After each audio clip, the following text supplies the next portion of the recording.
একটি গুরুত্বপূর্ণ বিষয় নিয়ে এখন গোটা রাজ্য তথা গোটা দেশ ব্যতিব্যস্ত। প্রতিটা সাধারণ মানুষের মনে একাধিক প্রশ্ন উঠছে, সেই সঙ্গে নানান অভিযোগ উঠছে।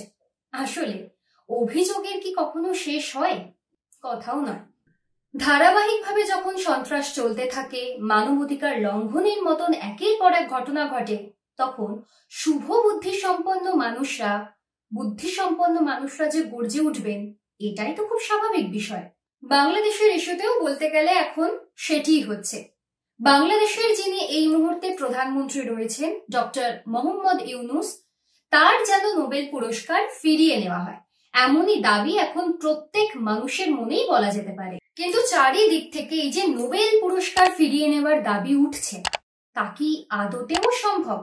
মানে নোবেল কমিটির কাছে কি এই অধিকার আছে যে তারা যে পুরস্কার একজন ব্যক্তিকে কোনো বিশেষ কারণের জন্য দিচ্ছেন, সেই নোবেল পুরস্কার সেই ব্যক্তির কোনো ভুলে বা বহু মানুষের যদি দাবি ওঠে, তবে সেই পুরস্কার কি আদতেও ফিরিয়ে নেওয়া যায়? চলুন নোবেল কমিটির নিয়ম কি বলে সে বিষয়ে একটু খোঁজ খবর নেওয়ার চেষ্টা করা যাক। কিন্তু সে বিষয়ে খোঁজ খবর নেওয়ার আগে আমাদের জানতে হবে ঠিক কি কারণে বিতর্কে জড়িয়েছেন বাংলাদেশের মোহাম্মদ ইউনূস। হিন্দু পরিবার আইনকে সংবিধানের অন্তর্ভুক্ত করার দাবি তুলেছিলেন চিন্ময় কৃষ্ণ দাস। ঠিক এই পাশাপাশি বাংলাদেশের যারা সংখ্যালঘু রয়েছেন, তাদের জীবন, তাদের জীবিকার নিরাপত্তা চেয়েছিলেন এই সনাতনী সাধক। কিন্তু এতেই কি শুরু হলো নানান রকম বিশৃঙ্খলা? এই সনাতনী সাধককেই চট্টগ্রাম বিমানবন্দর থেকে গ্রেফতার করা হয়। এক সপ্তাহ পেরিয়ে গেলেও তখনও পর্যন্ত তার জামিন মেলে না। শুধু তাই নয়, কোনো আইনজীবী তার পক্ষে দাঁড়াতে পারছেন না। উত্তাল বাংলাদেশের বর্তমান সরকারের এই ধরনের সিদ্ধান্ত গভীরভাবে প্রভাব ফেলেছে দক্ষিণ পূর্ব এশিয়ার রাজনীতিতে। এমন বলা যেতে পারে যে ওয়াকিবহাল মহল বলতে শুরু করেছে, বাংলাদেশ সরকারের বা বাংলাদেশের এই ধরনের ঘটনা গোটা এশিয়ার রাজনীতিতে কিন্তু একটা ব্যাপক পরিমাণে প্রভাব ফেলতে পারে, বদলে দিতে পারে রাজনীতির পাশা।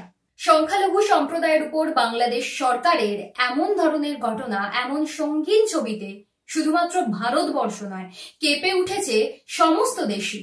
বাংলাদেশের এই ধরনের ঘটনা নিয়ে জনসভা, মিটিং, মিছিল, অবস্থান, বিক্ষোভ সমস্ত কিছুই হচ্ছে ভারতে। সেই সঙ্গে একটি গুরুত্বপূর্ণ দাবি উঠেছে, যে দাবি একটাই কথা বলছে, বাংলাদেশের সরকার মোহাম্মদ ইউনূসের নোবেল প্রাইজ ফিরিয়ে নেওয়া হোক। শুধু একজন নয়, একাধিক মানুষ, বহু মানুষ, রাজনৈতিক যে সমস্ত দলগুলি রয়েছে, তাদের একটাই দাবি উঠছে, বাংলাদেশের যিনি বর্তমান সরকার রয়েছেন মোহাম্মদ ইউনূস, তিনি যে প্রাইজ পেয়েছিলেন শান্তির জন্য নোবেল পুরস্কার, সেই পুরস্কার যেন ফিরিয়ে নেওয়া হয়।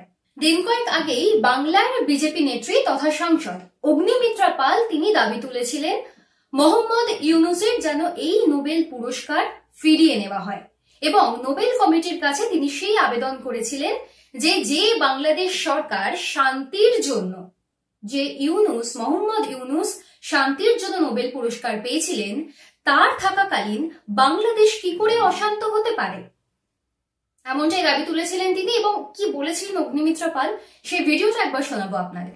ইস্কনের চিন্ময় কৃষ্ণ মহাপ্রভুকে যেভাবে অ্যারেস্ট করে রাখা হয়েছে, এবং তারপরেও গতকাল দুজন তার শিষ্য যারা প্রসাদ দিতে গেছিলেন জেলে, তাদেরকেও অ্যারেস্ট করা হয়েছে।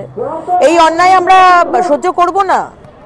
মোহাম্মদ ইউনূস, আপনি শান্তির নোবেল প্রাইজ পেয়েছিলেন, আপনি ফেরত দিয়ে দিন। আপনার যদি সামান্য লজ্জা থাকে মোহাম্মদ ইউনূস, আপনি শান্তির নোবেল পুরস্কার ফেরত দিয়ে দিন। আপনার কোনো নৈতিক অধিকার নেই এই নোবেল পুরস্কার রাখার, কারণ আপনার নেতৃত্বে আপনি একজন ব্যর্থ নেতা। আপনি একজন অত্যন্ত ভালো ইকোনমিস্ট হতে পারেন, কিন্তু নেতা হিসেবে আপনি ব্যর্থ। যেখানে আপনার দেশের মাইনরিটিদের, আপনার দেশের হিন্দুদের, বৌদ্ধদের আপনি সিকিউরিটি দিতে পারেন না, সম্মান দিতে পারেন না, সুরক্ষা দিতে পারেন না, আমি জানি না আপনার কোনো অধিকার নেই ওই নোবেল পুরস্কার পাওয়ার। তবে জেনে নেব ঠিক কি কারণে নোবেল পুরস্কার পেয়েছিলেন মোহাম্মদ ইউনূস। 2006 সালে শান্তি নোবেল পুরস্কার পেয়েছিলেন মোহাম্মদ ইউনূস। বাংলাদেশ একেবারে বলা যেতে পারে যে বাংলাদেশে একটি বিস্তর প্রভাব ফেলেছিলেন এবং পরিবর্তন এনেছিলেন। বাংলাদেশে এই গ্রামীণ ব্যাংকের যে প্রতিষ্ঠা করেছিলেন মোহাম্মদ ইউনূস, তা বলা যেতে পারে একেবারে সামাজিক সমীকরণই বদলে দিয়েছিল বাংলাদেশে। শুধু সামাজিক বললে ভুল হবে, অর্থনৈতিক ক্ষেত্রেও এটি বিস্তর প্রভাব ফেলেছিল এবং পরবর্তীতে একাধিক দেশ কিন্তু এই মডেল গ্রহণ করেছিল, যা মোহাম্মদ ইউনূসের আনা প্রথম বাংলাদেশে। মোহাম্মদ ইউনূসের দীর্ঘদিনের এই যে প্রয়াস ছিল তা গোটা বিশ্বে প্রশংসিত হয়েছিল। শুধু তাই নয়, তার এই পদক্ষেপের জন্য, এই সিদ্ধান্তের জন্য 2006 সালে তিনি শান্তির নোবেল পুরস্কার পেয়েছিলেন এবং স্বপ্ন দেখানোর জন্য শান্তির দূত হিসেবে তাকে বেছে নেওয়া হয়েছিল। 2006 সালে ইউনূসের এই যে নোবেল প্রাপ্তি, সেটা শুধুমাত্র বাংলাদেশের জন্য নয়, গোটা এশিয়ার জন্য ছিল একটি অন্যতম বড় ঘটনা। 18 বছর আগে সেই যুগান্তকারী ঘটনা, যার জন্য শুধু বাংলাদেশ নয়, গোটা এশিয়াতে, গোটা বিশ্বে প্রশংসিত হয়েছিলেন মোহাম্মদ ইউনূস, তা এখন ভুলে যেতে চাইছে মানুষ। বাংলার সংখ্যালঘুরা, বাংলার গরিব মানুষরা সেই যুগান্তকারী দিনটিকে, সেই ঘটনাকে কার্যত ভুলে যেতে চাইছেন এখন। বিজেপি নেত্রী অগ্নিমিত্র পালের মতন আরো একাধিক বিজেপি নেতারা রয়েছেন যাদের একটাই দাবি, এই নোবেল পুরস্কার যেন ফিরিয়ে নেওয়া হয়। এবং তার মধ্যে একজন গুরুত্বপূর্ণ যিনি নেতা, তিনি হচ্ছেন বিজেপি নেতা জ্যোতির্ময় সিং মাহাতো। ইতিমধ্যে তিনি নরওয়েতে যে নোবেল কমিটি রয়েছে সেখানে একটি চিঠি পাঠিয়েছেন, যাতে মোহাম্মদ ইউনূসের এই যে শান্তির জন্য নোবেল পুরস্কার পাওয়া, সেই পুরস্কার যেন নোবেল কমিটি ফিরিয়ে নেয়। বিজেপি নেতা জ্যোতির্ময় সিং মাহাতো মূলত নরওয়ে নোবেল কমিটির কাছে যে দাবিটি তুলেছেন সেটি একেবারে স্বাভাবিক এবং বলা যেতে পারে যে প্রত্যেক বিজেপি নেতা, প্রত্যেক মানুষই এখন এই একটি দাবি তুলছেন। তার যে দাবিটি হলো যে লোকের নেতৃত্বাধীন সরকার ত্রাস তৈরি করে দিয়েছে বাংলাদেশে, যার জন্য হিন্দুদের উপর অত্যাচার করা হচ্ছে, সংখ্যালঘুদের উপর অত্যাচার করা হচ্ছে, অশান্ত রয়েছে বাংলাদেশ, হিন্দুদের মন্দির ভাঙা হচ্ছে, ধর্মীয় রাজনীতি, নানান রকম যে ঘটনা এই মুহূর্তে বাংলাদেশে ঘটছে, যার জন্য রয়েছে অশান্ত বাংলাদেশের ছবি বারংবার ফুটে উঠছে, সেই মানুষ নোবেল পুরস্কার পেয়েছেন শান্তির জন্য। তা কি আদতেও এই শান্তি নোবেল পুরস্কারের যে গরিমা, তাকে ক্ষুণ্ণ করছে না, তাকে নষ্ট করছে না? এই নোবেল পুরস্কার যে পেয়েছেন মোহাম্মদ ইউনূস, তা সত্যি নোবেল পুরস্কারের গরিমাকে নষ্ট করছে। ফলত সেই নোবেল কমিটির কাছে জ্যোতির্ময় সিং মাহাতোর একটি দাবি, এই শান্তি নোবেল পুরস্কার মোহাম্মদ ইউনূসকে আদৌ দেওয়া উচিত কিনা তা নিয়ে যেন পুনর্বিবেচনা করে নরওয়ে নোবেল কমিটি। এমনটাই কিন্তু তিনি এখনো পর্যন্ত দাবি তুলেছেন। এবং শুধুমাত্র যে জ্যোতির্ময় সিং মাহাতো তা নয়, যে ধরনের ঘটনা আমরা দেখছি বিগত কয়েক মাস ধরে, কয়েক দিন ধরে, যেভাবে বারংবার আমরা সোশ্যাল মিডিয়ার মাধ্যমে বহু মানুষের আর্তনাদ, কান্না এবং বাংলাদেশ থেকে ভারতে ছুটে আসার যে তাগিদ তাদের মধ্যে দেখা যাচ্ছে, হিন্দু ভাই বোনদের, সংখ্যালঘুদের যেভাবে কাঁদতে দেখা যাচ্ছে, তাতে অগ্নিমিত্র পাল, জ্যোতির্ময় সিং মাহাতোর মতন আরো বহু মানুষ রয়েছেন যারা দাবি করছেন যে এই যে নোবেল পুরস্কার মোহাম্মদ ইউনূসকে দেওয়া হয়েছে তা যেন পুনর্বিবেচনা করা হয়, অথবা এই নোবেল পুরস্কার যেন ফিরিয়ে নেওয়া হয়। কিন্তু আদতেও কি এই নোবেল পুরস্কার ফিরিয়ে নেবার নিয়ম আছে? শুধু দাবি তুললেই তো হবে না। নোবেল কমিটির কি নিয়ম রয়েছে, সেই নিয়মের দিকে আগে একবার নজর দেওয়া যাক। বাংলাদেশের বর্তমান সরকার মোহাম্মদ ইউনূসের এই যে নোবেল ফিরিয়ে নেবার দাবি উঠছে এবং ইতিমধ্যেই নোবেল কমিটির কাছে যার চিঠি জমা পড়েছে, নোবেল কমিটির তরফ থেকে কিন্তু তার উত্তর এক কথায় না। কারণ ইতিহাস বলছে এমন বহু নোবেল বিজয়ী মানুষ রয়েছেন যারা বহুবার তর্কে বিতর্কে জড়িয়েছেন, কিন্তু এই যে নোবেল ফাউন্ডেশন কমিটি রয়েছে এবং যে পুরস্কার দেওয়ার সংস্থা, তাদের সিদ্ধান্তের বিরুদ্ধে কখনোই আপিল করা যাবে না। অর্থাৎ এই যে পুরস্কার তিনি পেয়েছেন বা এর আগেও বহু মানুষ পেয়েছেন যারা বিতর্কে জড়িয়েছেন, তাদের থেকে কখনোই তাদের নোবেল পুরস্কার ফেরত নিয়ে নেওয়া বা ছিনিয়ে নেওয়া যায় না। স্টকহোম বা অসলোর যে পুরস্কার প্রদানকারী যে কমিটিগুলি রয়েছে, তা একবার কোনো ব্যক্তিকে পুরস্কার দিলে তা ফিরিয়ে নেওয়ার কথা কখনোই বিবেচনা করেনি।